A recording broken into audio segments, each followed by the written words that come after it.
चलिए aspirants start करते हैं आज का सेशन। सबसे पहले बेसिक इंट्रोडक्शन दे दूं। My self Saurabh Namdev.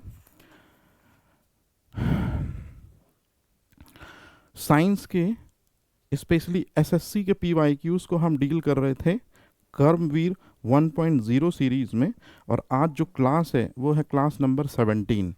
और जो ये प्लेटफॉर्म आप देख रहे हैं जिस पे साइंस से रिलेटेड और दूसरे रिस्पेक्टेबल जो मेंटोर हैं वो दरअसल में आपको गाइड कर रहे हैं इस पर्टिकुलर चैनल के माध्यम से। सीरीज़ें कंटिन्यू बनी हुई हैं और ये प्लेटफॉर्म है दरअसल में कर्मा क्लासेस।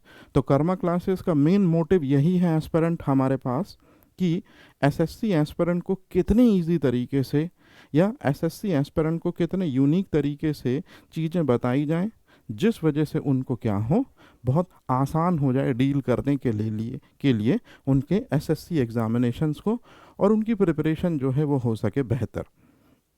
इसी कड़ी में यदि हम देखें तो साइंस के जो पीवाईक्यूज हैं स्पेशली आफ्टर कोरोना, ये बात मैं जब भी बोलता हूँ हमेशा इस लाइन को मैं कई बार जो है रिपीट कर रहा हूँ। मेरे प्रीवियस लेक्चर में कंटिन्यू यदि आप बने रहे होंगे तो ये लाइन आपने ज़रूर सुनी होगी। और बिलीव कीजिए आफ्टर कोरोना जो क्वेश्चन का लेवल है न केवल एसएससी का बल्कि लगभग ज़्यादातर एग्जामिनेशंस का, वो थोड़ा सा कैसा हुआ है, वो सिंप्लीफाई ना होके थोड़ा सा वो मॉडरेट हो गया है ना। मतलब अब जो क्वेश्चन है उनके लिए आपको जो है थोड़ा बहुत करंट अफेयर्स और थोड़ा सा लिटिल बिट डीप जाने की ज़रूरत है। कहने का सीधा सा मतलब है कि अब सिर्फ इस चीज़ से काम नहीं चलेगा कि फादर ऑफ रॉकेट साइंस किसे कहते हैं। तो फादर ऑफ रॉकेट साइंस जो है वर्नर वॉन ब्राउन है। अब आपको ये भी ध्यान रखना होगा कि क्यों कहते हैं। तो जब आप इस क्यों को कवर करेंगे तब आप पाएंगे कि जिस व्यक्ति ने सबसे पहले मिसाइल डेवलप करी है वही अमेरिका के स्पेस प्रोग्राम को भी हेड कर रहा है ना। तो अमेरिका के स्पेस प्रोग्राम को हेड करने वाले पर्सन का नाम क्या है? Wernher von Braun. उन्हीं की वजह से क्या बनी? नासा बनी। उन्हीं की वजह से एक व्यक्ति है अमेरिका का, इसका नाम है एलन सेफर्ड, वो गो टू दी स्पेस। मतलब आप समझ रहे हैं, एक सिंगल तार यदि आपने पकड़ लिया तो बाकी सारी चीज़ें कितने आसानी से क्लैरिफाई होती चली जाती हैं। तो इन्हीं चीज़ों के लिए या इन्हीं कॉन्सेप्ट को हम इन क्लासों में सीख रहे हैं, ज्वाइन टू गेट करना, रोल टू रोल करना। तो चलिए ज़्यादा मैं परेशान नहीं करता, क्योंकि जो पुराने एस्पिरेंट हैं उनको बहुत अच्छे से पता होगा। जो न्यूली एस्पिरेंट कनेक्ट हो रहे हैं उनको बिलीव दिलाना कि ये बिल्कुल वैसा ही है जैसा आप चाहते हैं। और इस प्लेटफॉर्म की सबसे यूनिक चीज़ है कि हम रिसेंट में या ट्रेंड में क्या चल रहा है, किस लेवल के क्वेश्चन है, क्योंकि हम 2025 में खड़े हैं एस्पिरेंट। अगर मैं आपको 2015 के क्वेश्चन या 2010 के क्वेश्चन या 2020 के क्वेश्चनों के बारे में बताऊं तो ये थोड़ी सी नाइंसाफ़ी होगी आपके साथ में। क्यों? क्योंकि ट्रेंड 2025 का है। हाँ, बैकअप सपोर्ट हम ले सकते हैं कि प्रीवियस ईयर के क्वेश्चन पेपर जो आए थे उनका मेन मोटिव क्या था उस पर्टिकुलर एस्पेक्ट में, नो डाउट इम्पॉर्टेंट हो सकता है। लेकिन सबसे इम्पॉर्टेंट चीज़ ये चीज़ हमें जाननी बहुत ज़रूरी है कि 2025 चल रहा है, ये इस बिहाफ पर हम चीज़ें जो हैं वो करेंगे बेहतर। तो चलिए स्टार्ट करते हैं स्टोरी, चीज़ें करते हैं स्टार्ट। ठीक है, सबसे पहले जहाँ पर हमने लास्ट टाइम चीज़ें छोड़ी थी हम वहीं से क्विट करना स्टार्ट करेंगे, हम वहीं से हैंडल करेंगे चीज़ों को। तो सबसे पहले इस क्वेश्चन पर थे हम, पीएसएलवी के संदर्भ में असत्य कथन की पहचान कीजिए। एक फॉल्स स्टेटमेंट है, इसमें आपको इसको पहचानना है कि कौन सा वो फॉल्स स्टेटमेंट है। सबसे पहले है प्रथम बार द्रव प्रणाली पर आधारित प्रक्षेपण यान पीएसएलवी है। मतलब अगर हम इंडिया की बात करें तो इंडिया में जो 4 टाइप्स ऑफ लॉन्च व्हीकल हैं, एक एसएलवी, एएसएलवी, पीएसएलवी, जीएसएलवी। तो क्या सबसे पहला पीएसएलवी ही वो लॉन्च व्हीकल है जिसमें लिक्विड प्रोपेलेंट सिस्टम का यूज़ हुआ है? ध्यान रखिएगा ये चीज़। अच्छा, इसको वर्किंग हॉर्स ऑफ इसरो कहते हैं, इसरो का जादुई घोड़ा कहते हैं। सही है क्या ये चीज़? तीसरी चीज़, चंद्रयान 1, चंद्रयान 2, मंगलयान, आदित्य L1 नाविक के जो उपग्रह प्रक्षेपण किए गए हैं वो इसी की हेल्प से किए गए हैं। पीएसएलवी की हेल्प से। क्या ये स्टेटमेंट सही है? और यूडीएमएच अनसिमेट्रिकल डाइमिथाइल हाइड्रोजीन, ये पूरा नाम होता है यूडीएमएच का। और नाइट्रोजन ऑक्साइड या नाइट्रोजन टेट्रा ऑक्साइड, इन दोनों को एज अ प्रोपेलेंट या प्रणोदक के रूप में यूज करते हैं। तो सबसे पहले मैं आपको एक सिंपल व्यू बताता हूं ताकि आपको कोई प्रॉब्लम ना हो। फॉल्स स्टेटमेंट पहचानना है। सबसे पहले ये जो स्टेटमेंट है ए, ये राइट है बेटा। सच में पीएसएलवी वो सबसे पहला लॉन्च व्हीकल है जिसमें लिक्विड प्रोपेलेंट यूज हुआ है। और वो लिक्विड प्रोपेलेंट जो है, याद रखिएगा, वो ये चीज है, यूडीएमएच और N2O, nitrogen tetra nitrogen dioxide या नाइट्रोजन ऑक्साइड। यूडीएमएच का फुल फॉर्म है अनसिमेट्रिकल, ये अनसिमेट्रिकल डाई मिथाइल हाइड्रोजीन, ये है बेटा जी यूडीएमएच, अनसिमेट्रिकल डाई मिथाइल हाइड्रोजीन। याद रखिएगा, इसी को हम जो है वो कई बार कह देते हैं कि यही जो है ये फ्यूल है, यही जो है ईंधन है। लेकिन कैसा ईंधन है बेटा जी? ये लिक्विड फ्यूल है, ये द्रव ईंधन है, याद रहेगा। और इसी में एक द्रव ऑक्सीकारक मिश्रण भी है, ऑक्सीकारक मिश्रण भी है, इसी को हम कहते हैं N2O, ये चीज। तो ये आपको ध्यान रखना है बेटा जी, है ना। इसको और इनको दोनों को मिलाकर एक टर्म में हम कहते हैं द्रव प्रणोदक। इसके पहले वाली क्लास में मैंने आपको ये चीज बताई भी थी बेटा, बताया था इस चीज के बारे में कि द्रव प्रणोदक किसे कहते हैं। तो अब अगर मैं पीएसएलवी के बारे में इमेज ड्रॉ करूं, ध्यान से समझिएगा। जैसे मैंने ये एक वाइट ले लिया है बोर्ड, या एक ये चीज़ ले ली है ना। तो जैसे मान लीजिए ये पीएसएलवी है रॉकेट। तो पीएसएलवी रॉकेट में कितने चेम्बर होते हैं बेटा जी?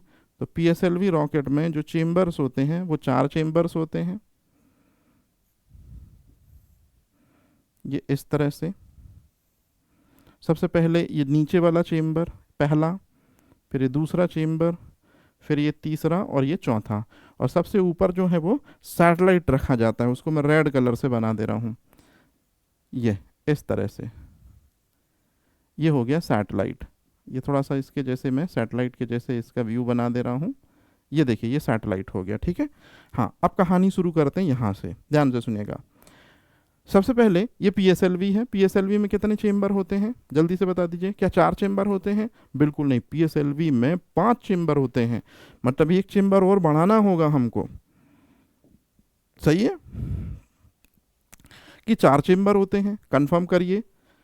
ये इसलिए कंफ्यूज कर रहा हूं क्योंकि लास्ट टाइम मैंने ये चीज़ बताई थी आपको, याद करिए। मैंने आपको एक चीज़ सिखाई थी कि 4 5 4 3 ऐसा कुछ बताया था।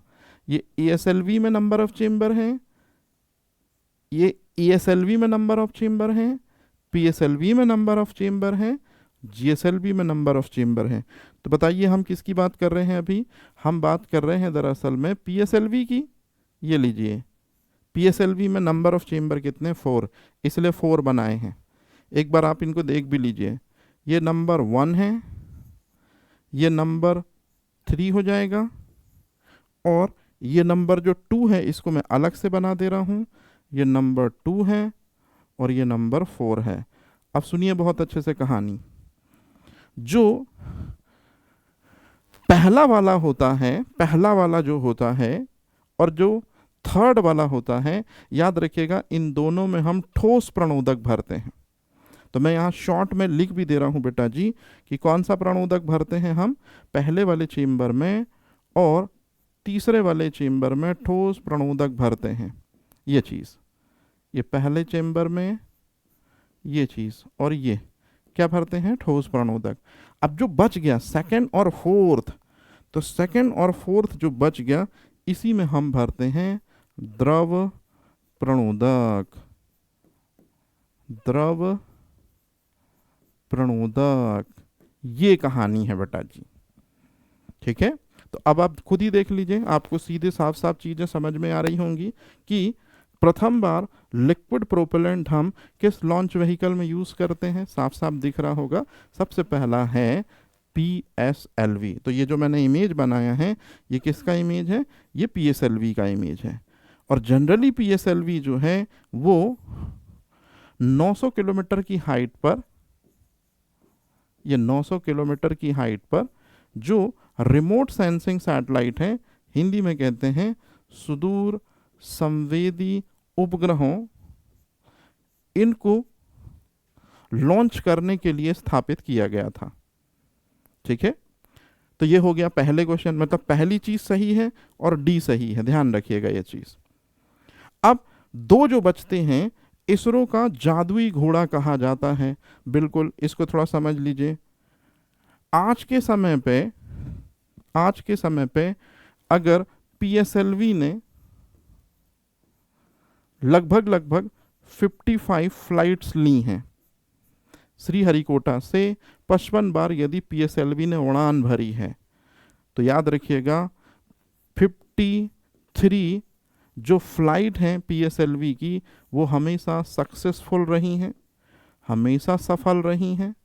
और सिर्फ 2 फ्लाइट जो हैं PSLV की, मतलब PSLV अपने साथ जो है सैटेलाइट लेके उड़ा हो और सैटेलाइटों को स्पेस में ना पहुंचा पाया हो, ऐसा सिर्फ और सिर्फ हुआ है 2 बार। सबसे पहला तो हुआ है PSLV की पहली लॉन्चिंग में ही 1993 में, है ना। और दूसरी बार 2017 में शायद नाविक के एक सैटेलाइट को नहीं ले जा पाया था, और सिर्फ 2 ही वो अनसक्सेसफुल पहलू है PSLV के। अदरवाइज PSLV इस बात की गारंटी है कि यदि PSLV के टॉप पर सैटेलाइट रखा है आपने या स्पेस प्रोब रखा है आपने और श्रीहरिकोटा से यदि लॉन्च हुआ है, तो 101% उस सैटेलाइट को स्पेस में पहुंचा के ही रहेगा। इतना विश्वसनीय प्रक्षेपण यान है। तो इसरो ने इसके लिए 2 टाइटल यूज किए हैं। कौन कौन से 2 टाइटल यूज किए हैं? सबसे पहला, इसरो ने कहा है कि ये जो है मिरेकल हॉर्स है, जादुई घोड़ा है, और साथ ही साथ 55 में से 53 फ्लाइटें सफल रही हैं। इसी वजह से ये इसरो का अब तक का सबसे विश्वसनीय प्रक्षेपण यान है। तो most reliable launching vehicle in the ISRO. तो इसरो का सबसे विश्वसनीय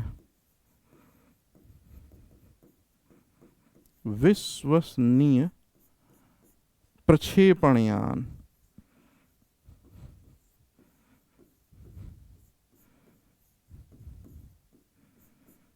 ये है कहानी बेटा जी। याद रहेगा ये चीज कि इसरो का सबसे विश्वसनीय प्रक्षेपण यान किसे कहते हैं? आंसर है PSLV को। ये रहा उसका आंसर। तो अगर कभी आपसे क्वेश्चन पूछेंगे कि PSLV की पहली लॉन्चिंग कब अनसक्सेसफुल रही, तो 1993 में। याद रखिएगा PSLV की पहली सफल लॉन्चिंग कब हुई है? 1994 में। तो ये सफल हुई है ना। पहली लॉन्चिंग असफल हुई है और दूसरी लॉन्चिंग जो है 2017 में फिर असफल हुई। मतलब ये 2 ऐसे पहलू थे, सिर्फ और सिर्फ याद रखिएगा, ये फर्स्ट और ये सेकंड, बस यहाँ अनसक्सेसफुल देखने को मिली है, अनसक्सेसफुल, बाकी सब सही है। बन जाएगा। अब इसी में चलते हैं आगे। कभी आपसे अगर क्वेश्चन पूछा जाए कि कौन कौन से लॉन्च व्हीकल हैं या कौन कौन सी वो कहानी है बेटा जिनमें हमने PSLV यूज़ किया है। तो आप देखिए यहाँ पर मैं आपको एकदम सिंपल तरीके से चीज़ें बता देता हूँ, आपको कभी कोई कन्फ्यूजन नहीं होगा। कलर में चेंज कर ले रहा हूँ ताकि आपको वो साफ साफ दिखे। कलर में ले ले रहा हूँ, कौन सा कलर ले लूँ जो आपको एकदम क्लियर दिखे? वाइट कलर ले ले रहा हूँ, ठीक है। चंद्रयान 1 में हमने PSLV ही लिया था, हमने लिया था PSLV C11, ये लॉन्च व्हीकल लिया था, मतलब ये चीज़ तो सही है। मंगलयान में हमने PSLV C25 लिया था। आदित्य L1 की बात करें तो आदित्य L1 में हमने PSLV C57 ये लॉन्च व्हीकल लिया था। नाविक के जितने भी उपग्रह हैं, नाविक हमारा ध्यान रखिएगा क्या है बेटा जी? GPS है। तो GPS के जितने भी सैटेलाइट हैं, जैसे GPS के कुछ सैटेलाइट का नाम लिख दे रहा हूँ, IRNSS-1A, ऐसे करके 1B, 1C, 1D, 1G ऐसे सैटेलाइट हैं, याद रखिएगा। नाविक के आज के टाइम पीरियड में नाविक के जो हैं लगभग 10 सैटेलाइट हैं। तो नाविक के जो ज़्यादातर सैटेलाइट हैं, ये नाविक के जो ज़्यादातर सैटेलाइट हैं, इनको इसी लॉन्च व्हीकल की हेल्प से, PSLV की हेल्प से ही दरअसल में क्या किया गया था? लॉन्च किया गया था। मतलब ये सही है। अब देखिए ये आपके क्वेश्चन भी हो गए। PSLV मतलब चंद्रयान 1 को किस लॉन्च व्हीकल से लॉन्च किया गया, मंगलयान को किससे किया गया, आदित्य L1 को किससे किया गया, है ना, नाविक के सैटेलाइटों को किससे किया गया। अब जो चंद्रयान 2 है, ध्यान रखिएगा, चंद्रयान 2 PSLV से नहीं बल्कि GSLV M3 M1 इस लॉन्च व्हीकल से लॉन्च किया गया है। तो ये है कहानी। तो यहाँ पर जो रॉन्ग आंसर है कि PSLV के संदर्भ में असत्य कथन जो है, फॉल्स स्टेटमेंट जो है, तो वो ये वाला रहा बेटा जी, कि चंद्रयान 2 को हमने PSLV से न लॉन्च किया है। किससे लॉन्च किया है? GSLV M3 से लॉन्च किया है। याद रहेगा ये चीज, ये है कहानी। तो देखिए कितनी थोड़ी सी टफ चीजें हैं, लेकिन आपको थोड़ा थोड़ा सा भी अगर समझ में आ रहा होगा, बिल्कुल इतना ही आसान है इन चीजों को हेल्प करना। अब एक ये वाला फैक्ट देख लेते हैं, आजकल बहुत ज़्यादा चर्चा में बना हुआ है, और चर्चा में बना भी क्यों ना हो, क्योंकि हमारे लिए बड़े गौरव की बात है। लेकिन चलिए सबसे पहले क्वेश्चन पे चलते हैं। स्पेस में जाने वाला सेकंड इंडियन एस्ट्रोनॉट कौन सा है? अंतरिक्ष में जाने वाला द्वितीय भारतीय अंतरिक्ष यात्री कौन सा है? तो चलिए इस क्वेश्चन का आंसर दीजिए सबसे पहले आप, कि अंतरिक्ष में जाने वाला दूसरा भारतीय अंतरिक्ष यात्री जो है वो कौन है। सबसे पहले इस क्वेश्चन का मैं बेसिक बताता हूं। यूरी गागरिन जो है बेटा जी, ये प्रथम, और वो भी मैं इस देश के, ये रशियन एस्ट्रोनॉट हैं, मतलब मैं शॉर्ट में लिख दे रहा हूं, अंतरिक्ष यात्री हैं। याद रखिएगा, जो कि कहाँ गए थे? स्पेस में गए थे, और वो भी 12 अप्रैल 1961 को गए थे। डेट याद रहेगी आप लोगों को, 12 अप्रैल 1961 को कौन गया था बेटा जी? यूरी गागरिन गए थे। तो बताइए, दुनिया का सबसे पहला एस्ट्रोनॉट, दुनिया का सबसे पहला अंतरिक्ष यात्री जो स्पेस में गया हो, तो आंसर है यूरी गागरिन। कहाँ के हैं? रशिया के हैं। और स्पेस में कब गए थे ये? 1961 को। ठीक है, अच्छा। रशिया और अमेरिका के बीच में हमेशा ही कोल्ड वॉर की सिचुएशन रही है। तो यदि रशिया ने अपना एस्ट्रोनॉट भेजा तो भला यूएसए क्यों पीछे रहता? मतलब ये जो हैं एलन सैफर्ड, ये यूएसए के एस्ट्रोनॉट हैं, मतलब यदि मैं आपसे क्वेश्चन पूछ लूं कि प्रथम अंतरिक्ष यात्री जो गया था स्पेस में वो कौन है, सब एक तरफ से आंसर करेंगे यूरी गागरिन। लेकिन यदि मैं आपसे पूछ लूं कि पहला रशियन कौन है जो स्पेस में गया, तो शायद कुछ लोग जो हैं उनसे ये चीज़ ना बन पाए। लेकिन मैं उनको बता दूं यूरी गागरिन ही वो आंसर है जो पहला एस्ट्रोनॉट स्पेस में गया है। अच्छा, अब यूरी गागरिन तो रशियन है, तो अमेरिका ने भी बदले में कोई ना कोई एस्ट्रोनॉट स्पेस में भेजा होगा। तो सिर्फ 1 महीने का ही टाइम लिया रशिया ने और अपना सबसे पहला एस्ट्रोनॉट स्पेस में भेज दिया। उन्हीं का नाम है एलन शेफर्ड। तो एलन शेफर्ड जो है वो पहले अमेरिकी हैं और दूसरे अंतरिक्ष यात्री हैं। याद रखिएगा, पहले अमेरिकी हैं और सेकंड मेल एस्ट्रोनॉट है, मेल एस्ट्रोनॉट है जो कि अंतरिक्ष में जाने वाले, और वो भी अंतरिक्ष में जाने वाले जो हैं वो अंतरिक्ष यात्री हैं लेकिन अमेरिका की तरफ से। और ये पहुंचे हैं 5 मई। देखिए ये अप्रैल का इंसिडेंट है। अप्रैल का इंसिडेंट किससे जुड़ा हुआ है, यूरी गागरिन से जुड़ा हुआ है। और मई का इंसिडेंट किससे जुड़ा हुआ है, एलन शेफर्ड अमेरिका से। और ईयर सेम है 1961 1961। यहाँ कोई दिक्कत नहीं है यहाँ, ठीक है। अच्छा, अब ये 2 चीज़ें जो हैं ये इंपॉर्टेंट थी, आपके जानने लायक थी। अब जो बच जाती हैं चीज़ें तो वो मैं अलग कलर से डिनोट कर दे रहा हूँ। राकेश शर्मा जो हैं प्रथम भारतीय अंतरिक्ष यात्री हैं। राकेश शर्मा जो हैं प्रथम भारतीय अंतरिक्ष यात्री हैं जो इंडिया मतलब इसरो और रशिया मतलब रॉस कॉस मॉस का ज्वाइंट वेंचर था। मतलब एक संबंध था दोनों स्पेस एजेंसियों के बीच में, है ना। तो ये दोनों के हेल्प से ये कहाँ गए थे, स्पेस में गए थे। और स्पेस में ये गए थे साल 1984 में। याद करिए ये इंदिरा गांधी जी का टाइम पीरियड था और राकेश शर्मा से ही इंदिरा गांधी जी ने क्वेश्चन पूछा था कि कैसा दिखता है भारत। तो क्या बोला था इन्होंने, आपको याद होगा कि सारे जहां से अच्छा हिंदुस्तान हमारा, सुना होगा ये स्टेटमेंट, ये चीज़ आपने। तो पहले एस्ट्रोनॉट बनते हैं कौन, याद रखिएगा, इंडिया की साइड से राकेश शर्मा, जो साल 1984 में रॉसकॉसमॉस और इसरो के ज्वाइंट वेंचर की ओर से कहाँ गए थे, स्पेस में गए थे। कोई कंफ्यूजन तो नहीं है। सोयूज T11 यान था जिससे बैठकर गए थे, अभी उसकी ज़रूरत नहीं है।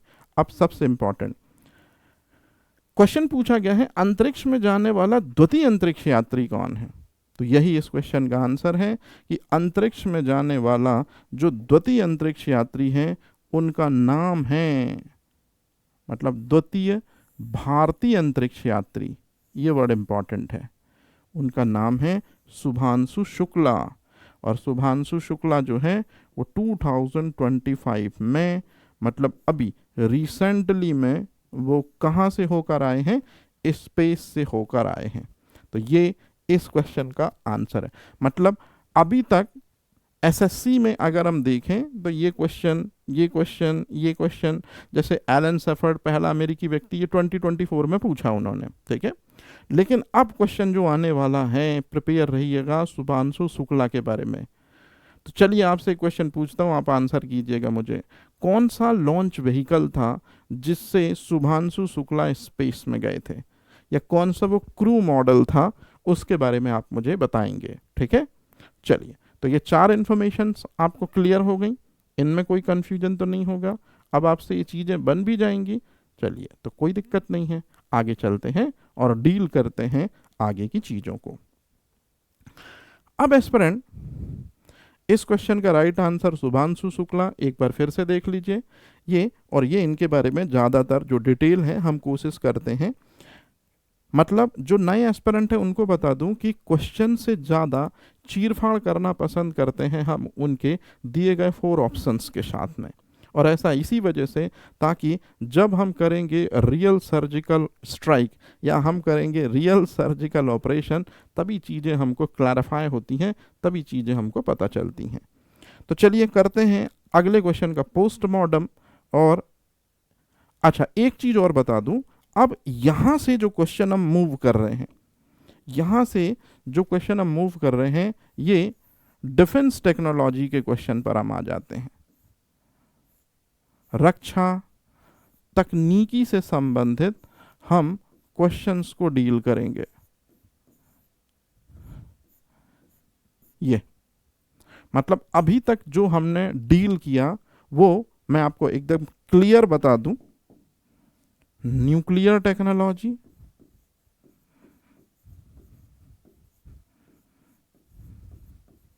और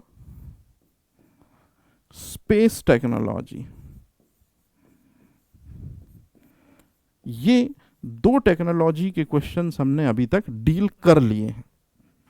अब कौन सी टेक्नोलॉजी की बात आ रही है जिसको हमको डील करना है या जिसको हमको समझना है, तो याद रखिएगा अब हम डिफेंस टेक्नोलॉजी से रिलेटेड क्वेश्चंस को डील करेंगे।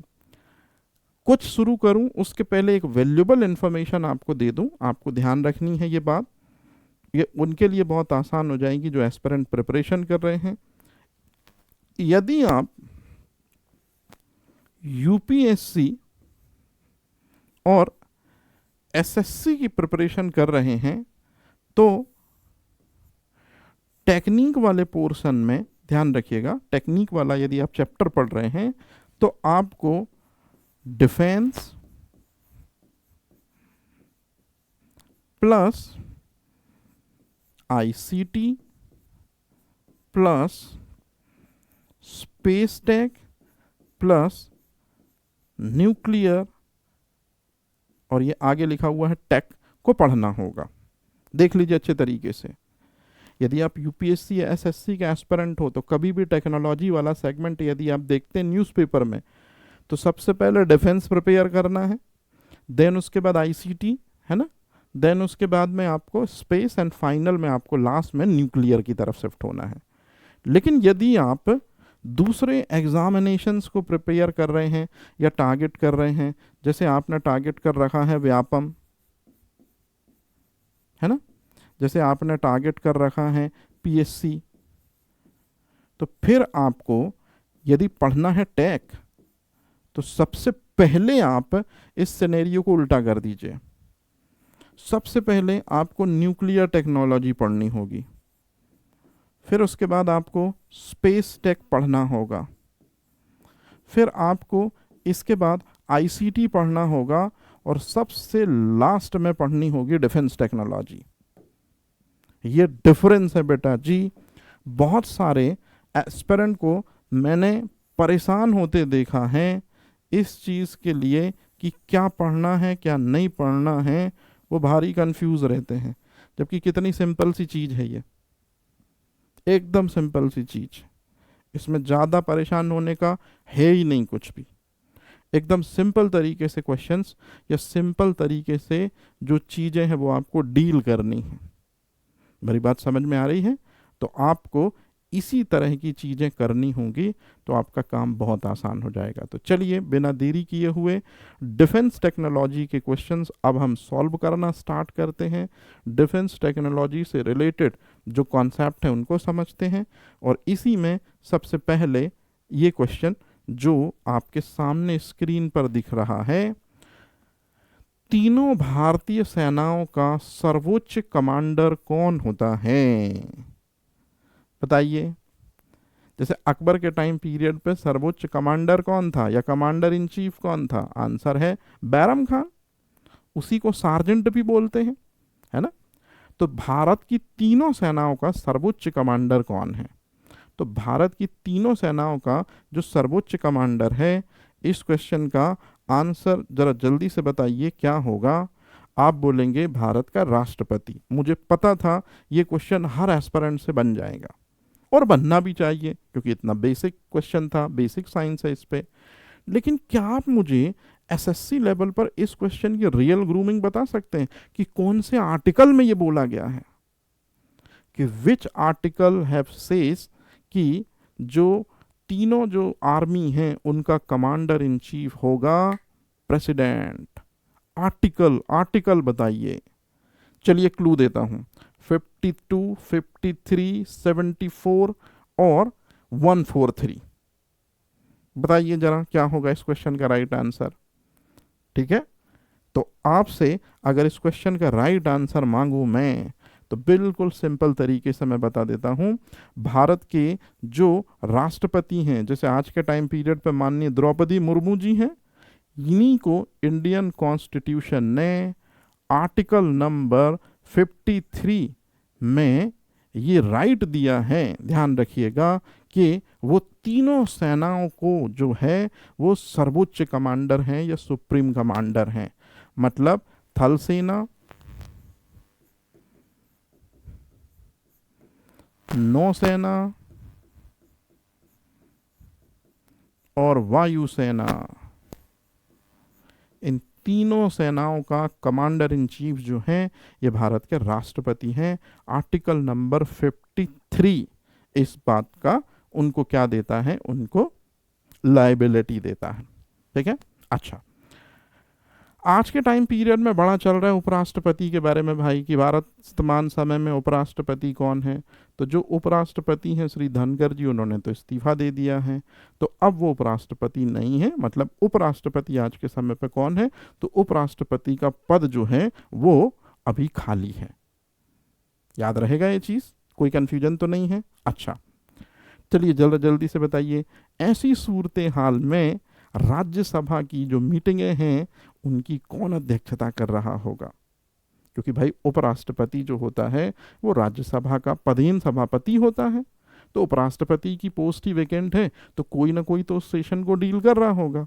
ठीक है, चलिए भारत के प्रधानमंत्री के बारे में आपको पता है कि इंडियन कॉन्स्टिट्यूशन में president just like a dummy, real power जो है या रियल जो अप्रोच है वो पीएम के हाथ में ही होती है, या पीएम के हम बोलें तो डायरेक्ट अंडर सुपरविजन में जो है प्रेसिडेंट काम करते हैं। प्रेसिडेंट के पूरे पावर जो हैं उनको यूटिलाइज कौन करता है, दरअसल में पीएम करता है। तो वास्तविक जो है वो स्ट्रॉन्ग जो इंडियन कॉन्स्टिट्यूशन में पोस्ट हुई वो पीएम की हुई, लोकसभा के हेड मेंबर की हुई, है ना।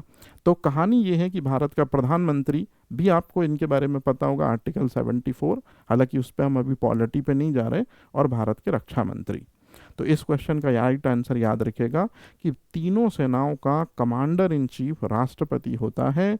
आर्टिकल 53 ये जो इम्पॉर्टेंट फीचर है ये इनको इस वजह से मिला, या भारतीय संविधान के आर्टिकल 73 में इस बात का जिक्र किया गया है।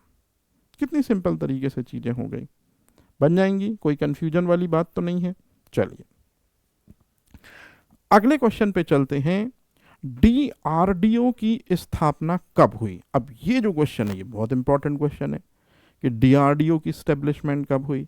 तो सबसे पहले अगर हम डीआरडीओ की स्टेब्लिशमेंट के बारे में देखें तो डीआरडीओ की स्टेब्लिशमेंट जो हुई है, यहाँ 4 ऑप्शंस आपके सामने दिए हैं। एक काम क्यों ना करें, आपको इस क्वेश्चन का राइट आंसर सबसे पहले ही दिखा दिया जाए।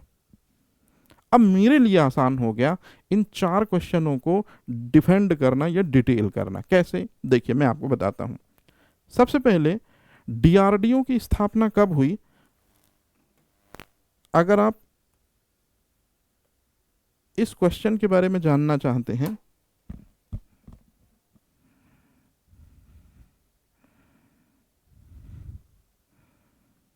यदि आप इस क्वेश्चन के बारे में जानना चाहते हैं, है ना, तो सबसे पहले मैं आपसे तो यही कहूंगा कि आप अलग से देखिए जरा मैं बोल क्या रहा हूं। सबसे पहले ये चीज 1969 में एस्टेब्लिशमेंट ऑफ इसरो,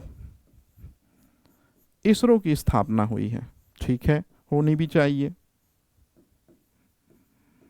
और वो भी कब हुई है, 15 अगस्त को 1969 ये चीज है इसरो की स्थापना। ठीक है, किसने करी थी इसरो की स्थापना, आपको पता होगा, डॉक्टर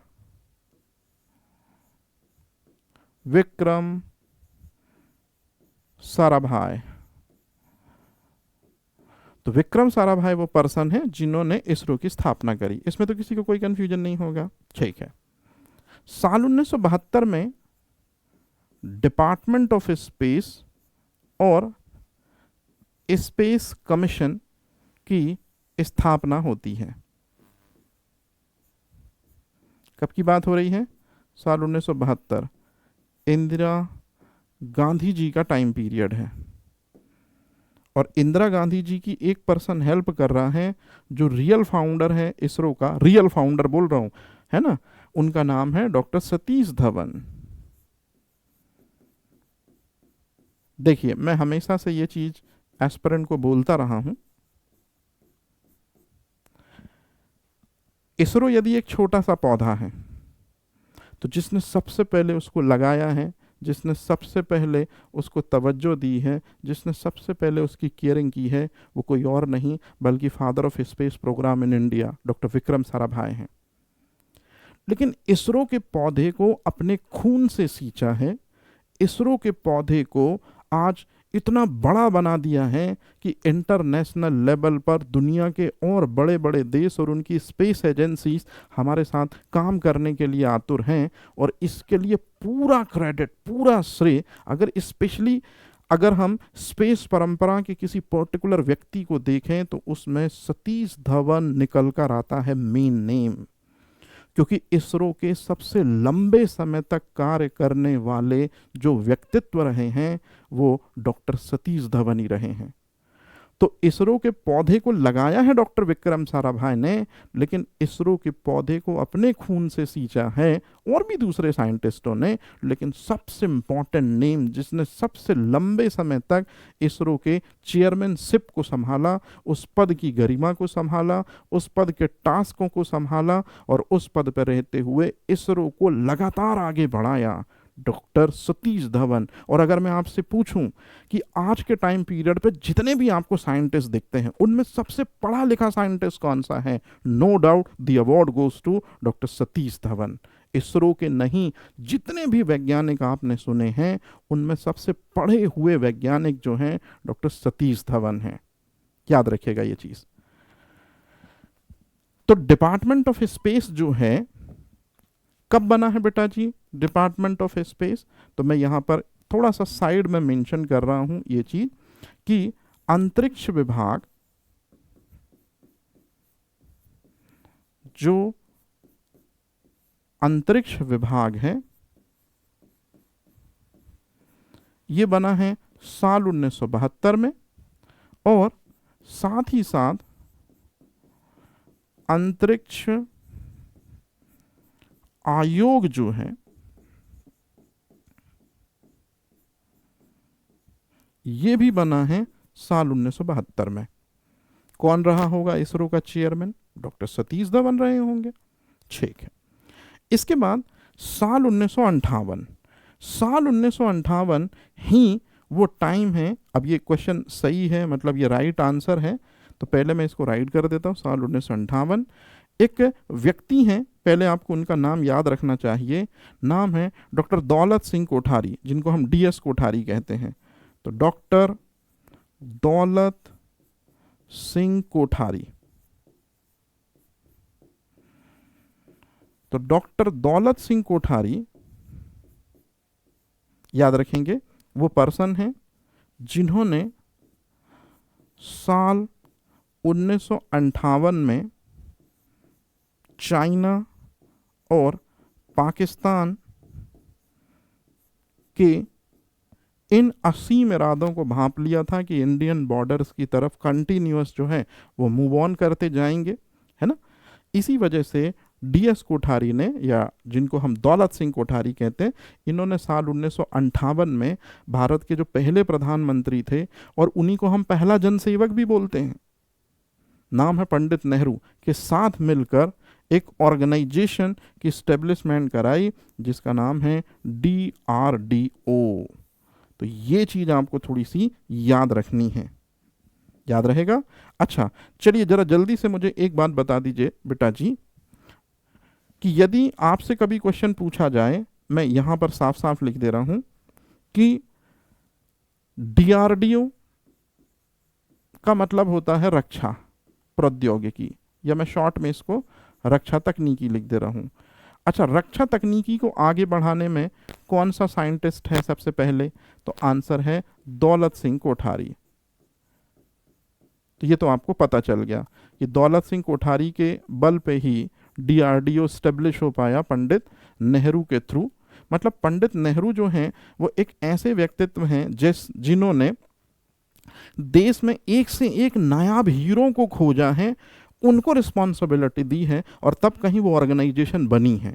मतलब कई बार हम देखते हैं कि जो विपक्ष है वो पंडित नेहरू के लिए इस तरह के कई बार वर्डिंग यूज़ करता है, जिस वजह से सच में हम जैसे टीचर जो असल मायने में जिन्होंने थोड़ी बहुत पढ़ा है, थोड़ी बहुत समझा है, तो कहीं ना कहीं थोड़ी सी घुटन या असहजता महसूस होती है कि पंडित नेहरू भी उतने ही महत्वपूर्ण हैं देश के लिए जितने कि आज के टाइम पीरियड पे हम भारत के वर्तमान प्रधानमंत्री की बात करें। कैसे?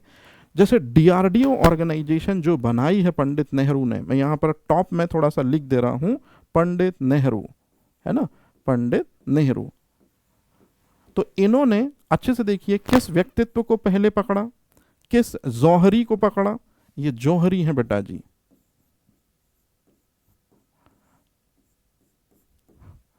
और ये है वो हीरा जो निकाल कर लेकर आए। सेम इसी तरह से पंडित नेहरू ने, ध्यान रखिएगा, दूसरे व्यक्तित्व को पकड़ा जिनका नाम है डॉक्टर भाभा।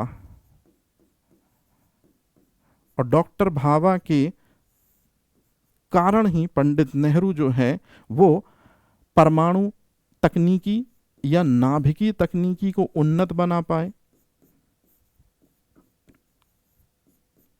और इसके लिए दरअसल में एटॉमिक एनर्जी जो है इंस्टीट्यूट, जिसको आज के समय पे बार्क कहा जाता है, ये इंस्टीट्यूट बन पाया। और आज यहीं पर बार्क में जो है एटम बॉम्ब रिलेटेड टेक्नोलॉजीज पे वर्क हो रहा है। तो पंडित नेहरू ने दूसरे के इस हीरे को पकड़ा। ध्यान रखिएगा, पंडित नेहरू जो हैं उन्हीं ने दरअसल में एक सॉफ्ट कॉर्नर मांगा। इस बार उस व्यक्ति का नाम है doctor Raja Ramanna. So doctor Raja Ramanna जो हैं ये भी न्यूक्लियर साइंटिस्ट हैं, और न्यूक्लियर साइंटिस्ट जो हैं इनकी वजह से इन्होंने जो नाभिकीय ऊर्जा तकनीकी है या नाभिकीय तकनीकी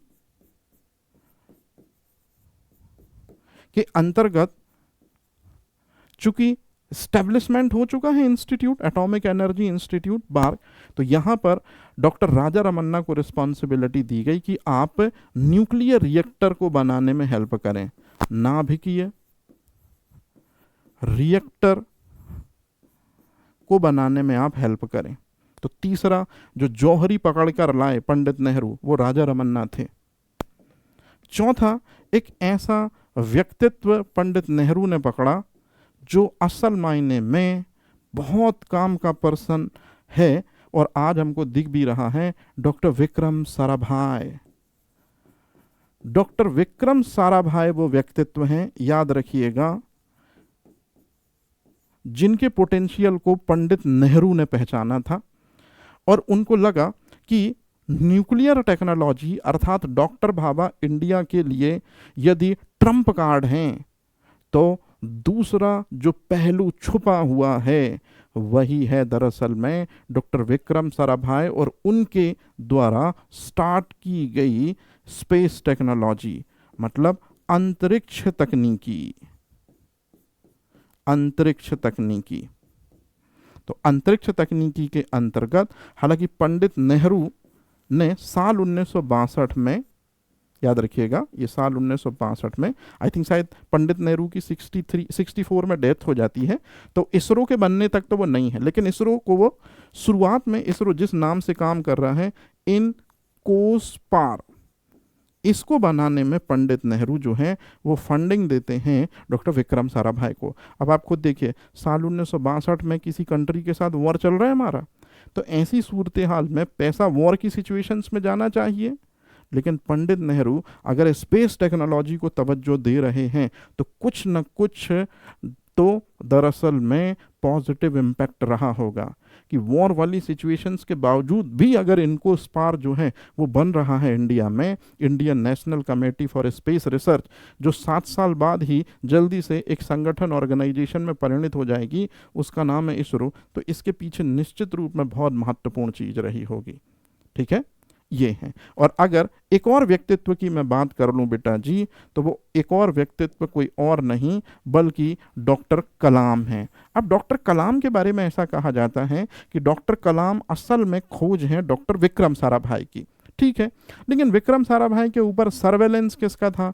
पंडित नेहरू का था। तो हम ऐसा मान सकते हैं कि अप्रत्यक्ष एक ट्रम्प कार्ड और छुपा के रखा था पंडित नेहरू ने, क्योंकि पंडित नेहरू ने डॉक्टर विक्रम साराभाई को कहा था कि आप अपने स्तर पर काम करिए लेकिन देश में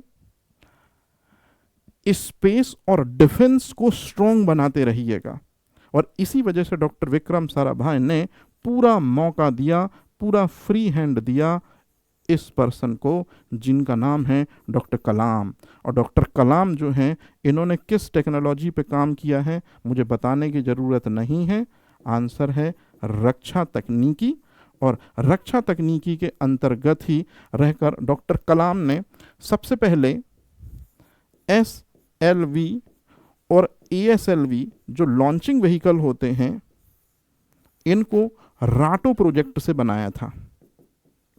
ये प्रोजेक्ट है जिसके अंतर्गत ये लॉन्चिंग व्हीकल डिज़ाइन किए थे।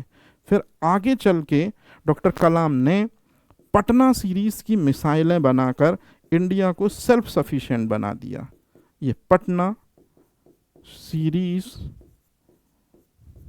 की क्या बना दी? मिसाइलें बनवा दी। इस तरह से ये हैं पंडित नेहरू। अब मोरल ऑफ द स्टोरी, कई बार जब पूछा जाता है कि पंडित नेहरू ने क्या किया है देश के लिए, ये किया है पंडित नेहरू ने देश के लिए। आज जिन इंस्टीट्यूट के नाम पर इंडिया रिप्रेजेंट हो रहा है, या आज जिन इंस्टीट्यूट पर हम भारतीयों को बहुत गर्व है, स्टार्टिंग में उनको सेटअप करने में सबसे बड़ा, सबसे अहम, सबसे महत्वपूर्ण रोल जो था वो क्या था? वो पंडित नेहरू का था।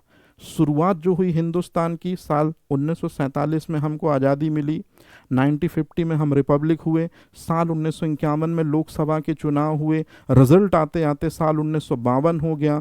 52 में हमको पहला लोक सेवक अर्थात पहले पीएम मिले, और फिर पीएम के सामने 2 टास्क थी।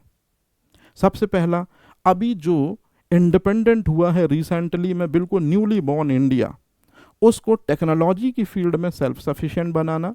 नहीं तो बड़े आसानी से, अभी ब्रिटिश ने हमको गुलामी के दौर से आज़ाद किया है, अमेरिका, रशिया, चाइना जैसे मुल्क जो हैं फिर से हमको क्या कर लेते, अगर हम सेल्फ सफिशिएंट नहीं होते तो फिर से ये हमें गुलाम बना लेते।